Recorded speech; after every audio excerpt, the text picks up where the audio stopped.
농촌 들녘이 연녹빛으로 물들었습니다. 밭 일항마다 어린 작물들이 고개를 내밀었고 이를 돌보는 농부들의 손길도 바빠졌습니다.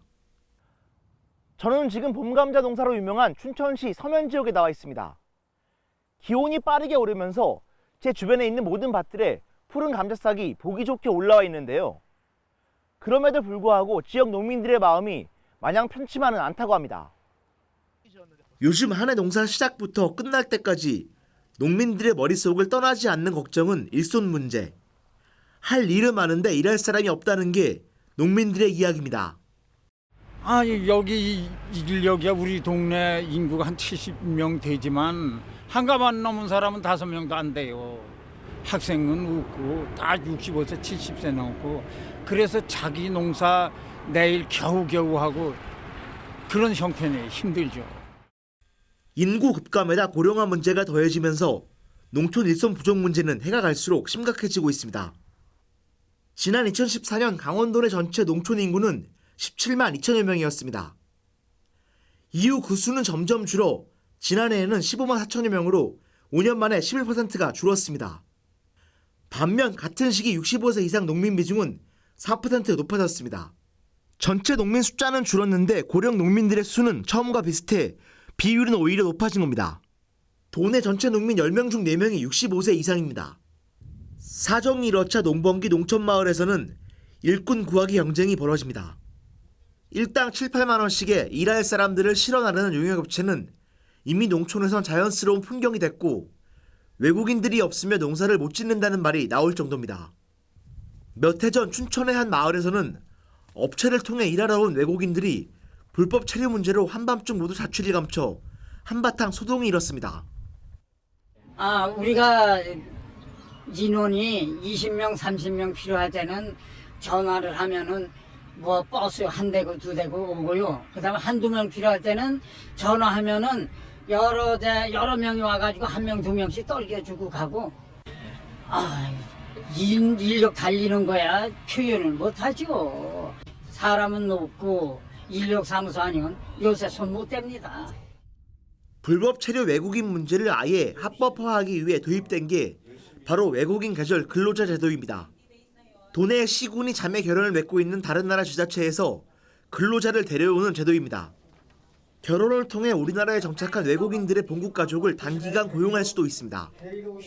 일손 해결에 큰 도움이 됐다는 입소문이 퍼지며 농가들의 이용이 빠르게 늘고 있습니다.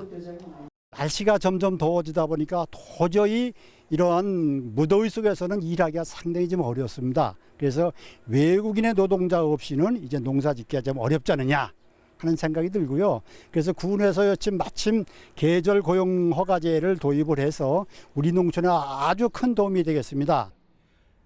제도가 처음 시행됐던 지난 2016년 도내에서 일한 외국인 계절 근로자는 57명에 불과했습니다. 하지만 다음해에는 장점이 입소문을 타면서 400여 명으로 늘었고요. 2018년에는 첫 해와 비교해 24배나 증가했습니다. 올해는 총 1,500여 명으로 역대 최대치가 될 것으로 예상되고 있습니다.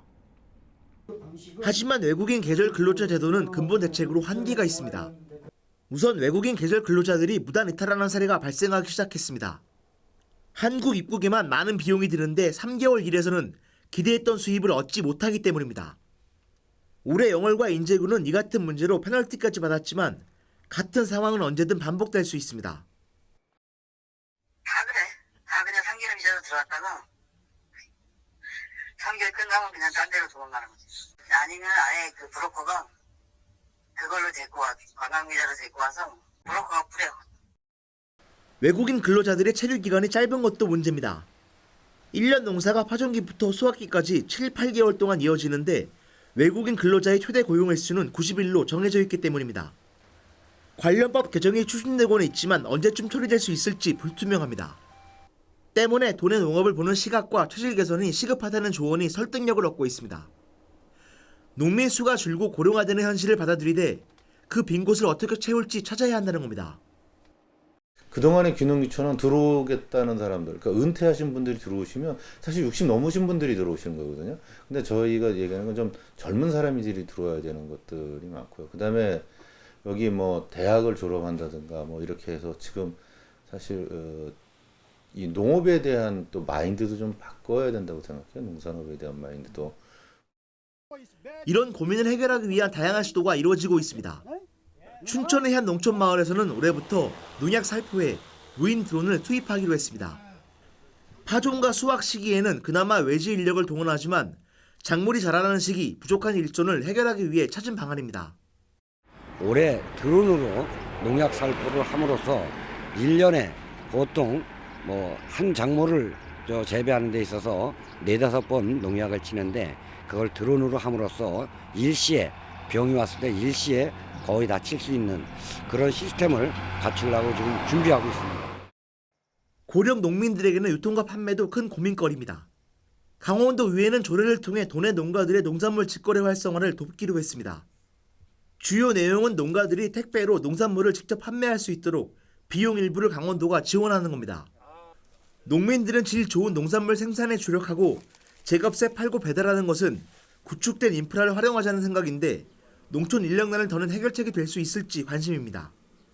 우리 농촌은 우리 젊은 사람을 찾아볼 수가 없고 정말 7, 80대인 노인네만 농사를 지시면서 택배 한다는 거는 정말 어려운 일이 있습니다. 그래서 지금 우리 강원도에서 제일 먼저 농산물 택배비 지원조례를 만들어서 지금 택배비 건당 2,000원씩 지원을 해서 총 70만 건을 계획하고 있습니다.